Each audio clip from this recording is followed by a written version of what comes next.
కానీ వీళ్ళ పగటిగల ఆగవు సార్. రైట్. సుజాత గారు నమస్కారం.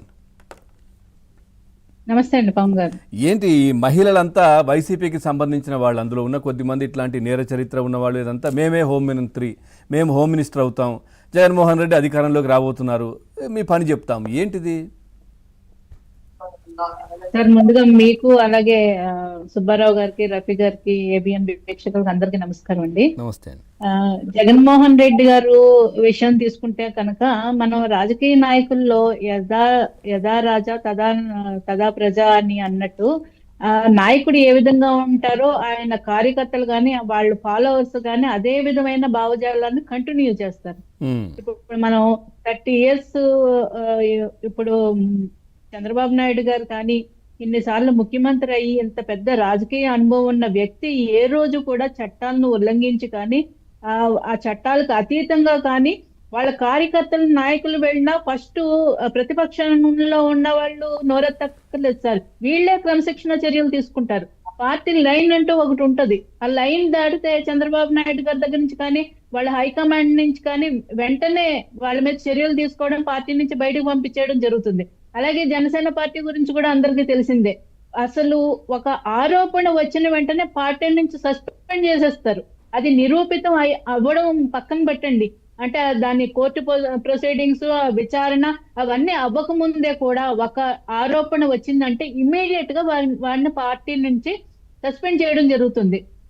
మరి అటువంటి పరిస్థితులు ఉన్నప్పుడు మిగిలిన క్యాడర్ కి ఎటువంటి సంకేతం వెళుతుంది సార్? మనం చట్టాలకి అతీతులం కాదు, మనం పార్టీలో ఉన్నంత మాత్రాన, రాజకీయాల్లో ఉన్నంత మాత్రాన మనం హద్దులు దాటడానికి వీల్లేదు, క్రమశిక్షణతో ఉండాలి.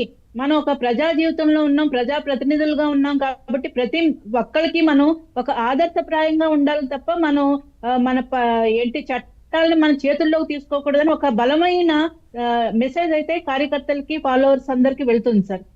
కాబట్టి ఈ రెండు పార్టీలు, అటు జనసేన కానీ ఇటు టీడీపీ కానీ అలా తీసుకుంటే చాలా క్రమశిక్షణతో ఉంటారు కార్యకర్తలు, నాయకులు.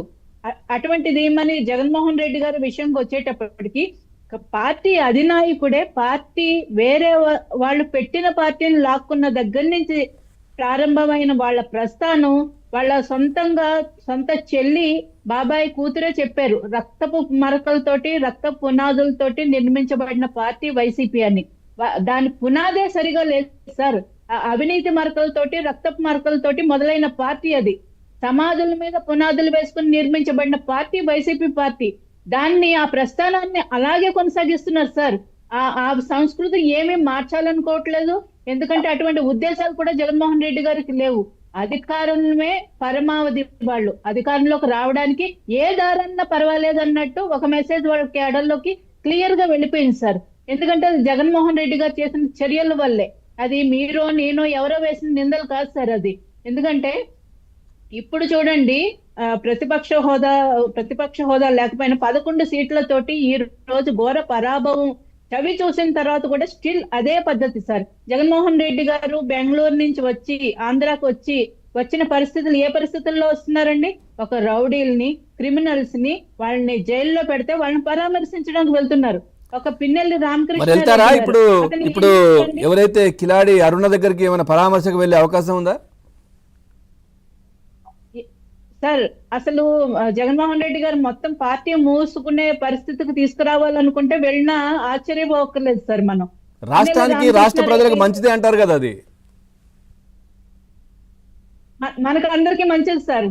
వాళ్ళు నిజంగా రాజకీయాల్లో కూడా ఉండాల్సిన అర్హత ఏమాత్రం జగన్మోహన్ రెడ్డి గారి పార్టీకి లేదు సార్. పూర్తిగా వాళ్ళని ఆంధ్రప్రదేశ్ ప్రజలు తరిమి కొట్టే పరిస్థితి రావాలి. ఏంటంటే ఇప్పుడు ఈ 151 స్థానాల నుంచి 11 స్థానాలకి తీసుకురావడానికి కూటమి ప్రభుత్వం చేసిన ప్రయత్నం, పోరాటం ఇప్పుడు ఆపేయడానికి కూడా లేదు సార్. ఎందుకంటే స్టిల్ వాళ్ళు ఆ నీచ రాజకీయాలు చేస్తున్నారు. జగన్మోహన్ రెడ్డి గారు మొన్న వరదల్లో వచ్చి ఎంత నీచ రాజకీయాలు చేశారో చూసాం.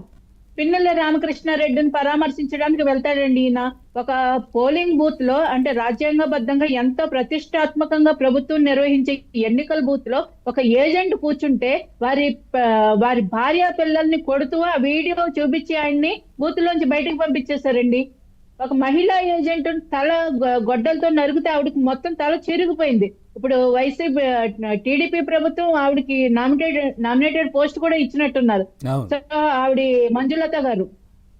సో ఇటువంటి నేరాలు చేసిన వాళ్ళని డైరెక్ట్ గా వెళ్ళి ప్రజాస్వామ్యాన్ని సరే, అపహాస్యం ఇప్పుడు చేస్తూ ఇప్పుడు ballot నందిగా box ని- ఇప్పుడు ఏదైతే మీరు అన్న పిన్నెల్లి అదంతా వేరే విషయం, వాళ్ళు పాలిటిక్స్ లో ఉన్నారు, పరామర్శించరు, అది వేరు. అది కాకుండా బెట్టింగ్ యాప్ వాళ్ళు ఆడి చనిపోయినటువంటి వ్యక్తి విగ్రహావిష్కరణ కూడా పోయారు కదా. అదే సార్, బెట్టింగ్ యాప్లు చనిపోయిన వాళ్ళు విగ్రహావిష్కరణకి వెళ్తారు.